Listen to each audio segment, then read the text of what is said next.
Në Divjak jemi sot për një rrëfim të jashtëzakonshëm.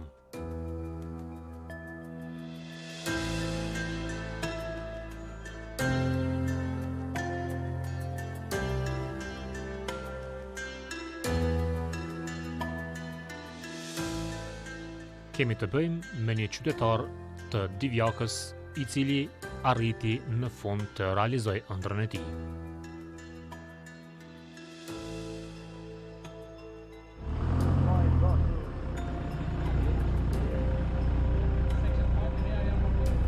Altin Hila është koleksionist i insekteve dhe që arriti të realizoj ëndrrën e tij pas 18 viteve.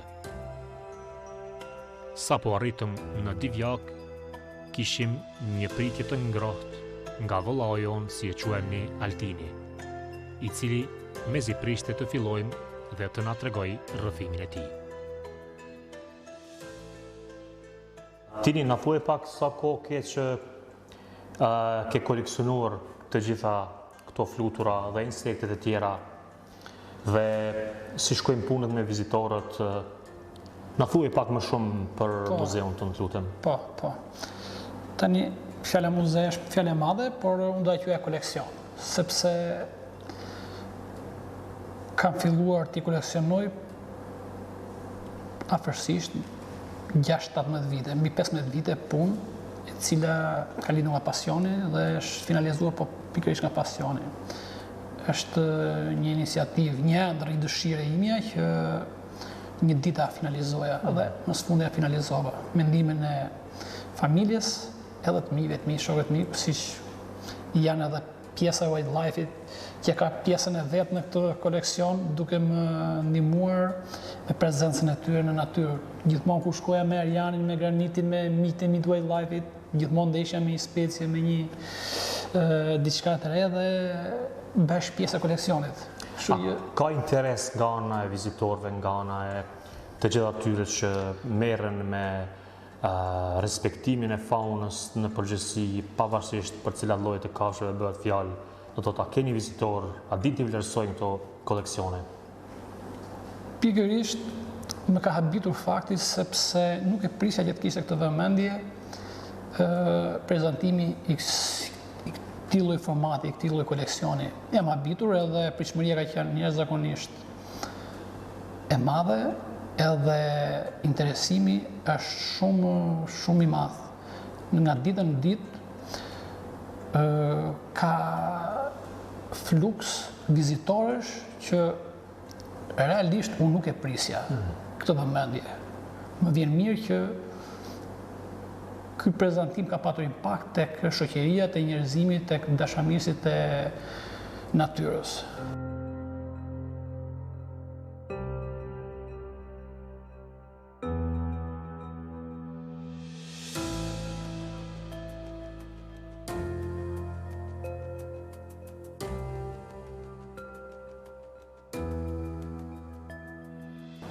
Çdo ditë unë kam vizitor të ndryshëm nga të gjithë trevat. Vizitor të huaj, vizitor vendas, nga Kosova, nga Maqedonia.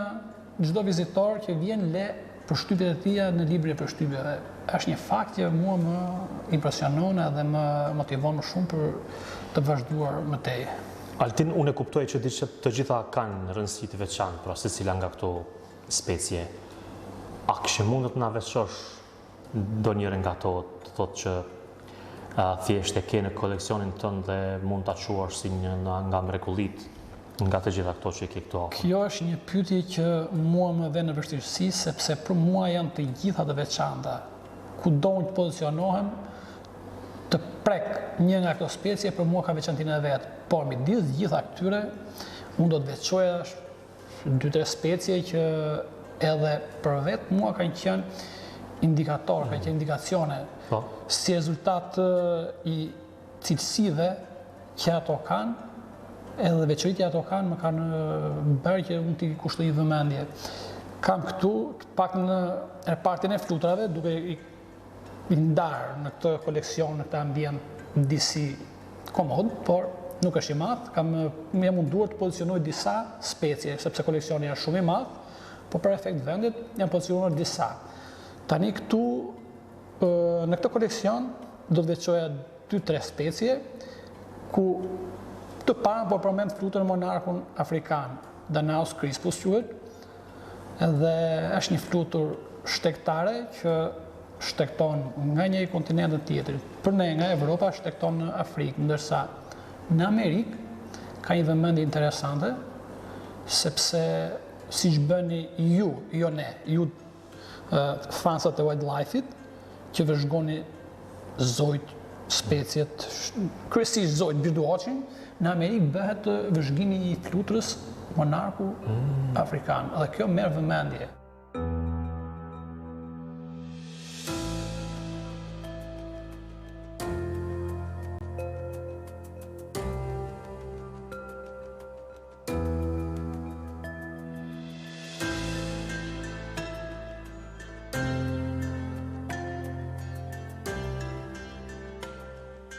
Bëhet fjalë për këtë fluturën, apo? Bëhet fjalë për këtë fluturën, është pikërisht kjo fluta Danaus crispus, fluta shtegtare, fluta me një edjatësi relativisht më të madhe nga llojet e flutës, sepse flutat kanë disa cilësi, kanë një edjatësi nga 24 orë deri javë apo muaj, edhe kjo kalon disa muaj që merr të vëmendje. Përtej kësaj, është flutur shtegtare që shtegton në tufa të mëdha dhe në Amerikë kjo flutur është kthyer në një simbol në flamurin amerikan me sa kam informacion, siç kemi në Shqiponjë ose siç kanë amerikan Shqiponjën kokbardh peshngërëse që ju e dini shumë mirë, kanë edhe këtë flutur, dalin qytetarët shtetasit amerikan vëzhgojnë këtë lloj fluture. Vetëm për ta parë. Për ta parë.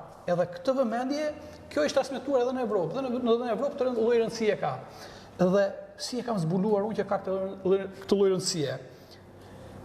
Tashmë bë vite që unë merrem me guidat në Divjak, edhe nëpërmjet me ka kaluar shumë qytetarë evropian, akademik, biolog, profesora, njerëz intelektual, njerëz të botës akademike, naturalista, edhe duke i shpjeguar për natyrën e Divjakës përgjithësi, i kam prezantuar shumë specie. Midis tyre është duke u krenuar me pelikanin apo flamingot, që ne kemi pelikanin, ne kemi këtu është kufiri i fundit i vendqëndrimit pelikanit, ka shurrele etj. Edhe kur i thosha që kemi disa flutësh dhe i përmendja këtu i flutur monarkun, ndalonin, më thoshin Altin, ndaloja nuk është ajo që ti na thua për shpendet, por a mund na tregosh për këtu i fluture, ku e kemi, ta shohim, është prezente apo jo?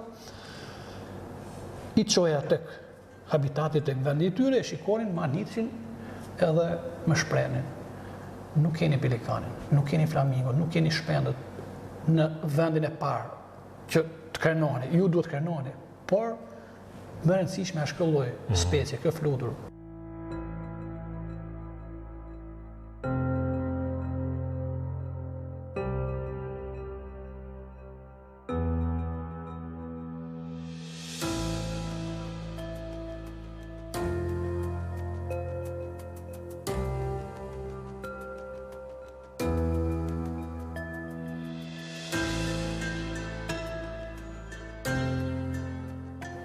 Ja këtu afër kemi edhe Zyrinthian, është një flutur alpine, që do të thosha më shumë gjendet në zonat alpine, kryesisht në Kosovë dhe në pjesën veriore të Shqipërisë. Por fakti është që unë kam gjetur në lartësinë detare 0,20 cm në nivelin e detit, në pyllën e pishat të Divjakës, në një territor të kufizuar shumë interesant, në 1 kilometër katror. Nuk e kam gjetur as nga Kodrat, as në territore tjera. Edhe kjo specialistët që e kanë parë nga ata vizitorë që kanë arritur, e kanë parë, deri tani këtu janë habitur, s'ka mundësi që kjo flutur të jetë në Divjak. Po fakti është që ja e kemi. Edhe është një lloj kënaqësie që e kemi këtë, dhe që është dhe ka një cilësi interesante, është një lloj lajmtare e pranverës, se shfaqet shpejt në periudhën e shkurtit. Vjen më herë se tjerët, apo? Atëherë shfaqet në zonën tonë kur dimri s'ka kaluar akoma. Kjo është një në flutat e pranverës që prezantohet dhe duket bukur në ato lëndinat e parkut tonë.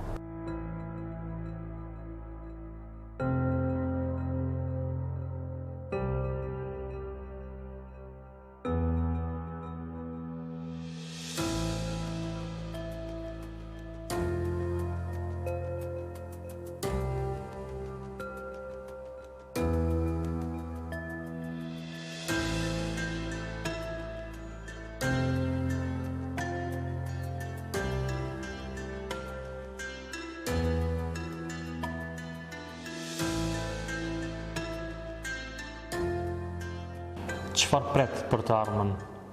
Çfarë ke synime të bësh? Tashmë i dashuri Marian, kjo punë. Ky pasion ka filluar edhe nuk mbaron më për mua. E ardhmja është shumë me optimizëm dhe unë kam shumë dëshirë dhe shpresoj që të realizoj një ambient shumë hemët masë ky, sepse ky ambient është shumë i vogël për punën apo specjet që unë kam grumbulluar dhe kam konservuar në ambientet e mia. Dëshiroj që ky koleksion të marrë për masa edhe të shërbej të gjithë qytetarëve jashtë edhe brenda dhe jashtë kufive të Shqipërisë. Shpresoj që ta pozicionoj në një ambient më të madh, ku të marrë vlerat e vërteta të një pune serioze. Shpresoj. Atëherë Altin, të faleminderit për gatishmërinë që gjithmonë gjen për të bashkëruar me ne dhe për të na ndihmuar sa jemi në Divjak, por edhe gjithmonë në Shqipëri. Kënaqësia ishte imja, miqtë e mi të dashur, sepse ju keni pjesën tuaj të kontributit në këtë ambient. Faleminderit. Kënaqësi për mua.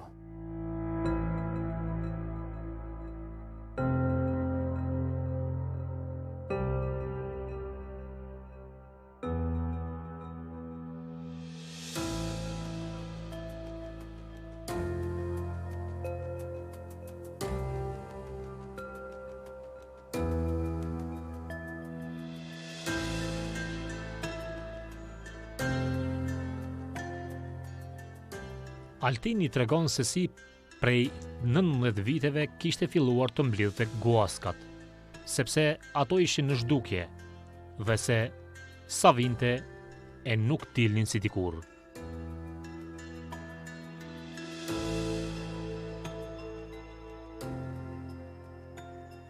I mblidhte dhe i ruante me delikatesë dhe dal nga dal po bëj një numër i konsiderueshëm ku më pas e nxiti dëshirën e tij të ketë një koleksion apo dhomë muzeale ku do të plotësoheshin shpirtnisht edhe t'ia kujtonin fëmijërinë e tij.